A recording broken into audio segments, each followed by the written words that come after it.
এরপরে প্রশ্ন, তারাবির নামাজ না পড়লে কি গুনাহ হবে? অনেকেই বলেন তারাবি না পড়লে রোজা হয় না।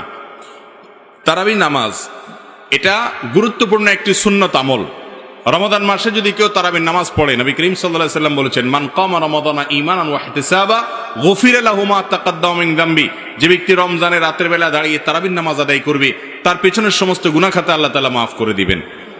অতএব তারাবি নামাজ পড়তে চেষ্টা করা উচিত। কিন্তু কোনো কারণে যদি কেউ তারাবি নামাজ না পড়েন, তার কারণে তার রোজা হবে না, এমন কোনো কথা পৃথিবীর কোনো আলেম, কোনো ফকি বলেন নাই।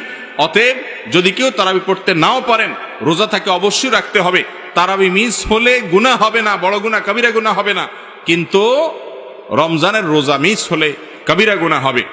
অতএব তারাবি নামাজ এটা আমাদের আদায় করা উচিত। এটা যদি ছুটে যায় কোনো কারণে, হঠাৎ কোনো একদিন একা একা পড়ে নেব। আর যদি অসুস্থতার কারণে শরীর খারাপ লাগে, পড়লামই না, একদিন মাত দিলাম হঠাৎ করে, তাহলে ইনশাআল্লাহ বড় কোনো গুনাহ হবে না বা গুনাহ হবে না। কিন্তু অলসতা করে যদি আমি বাদ দেই, তাহলে সেটা অবশ্যই ক্ষতির কারণ।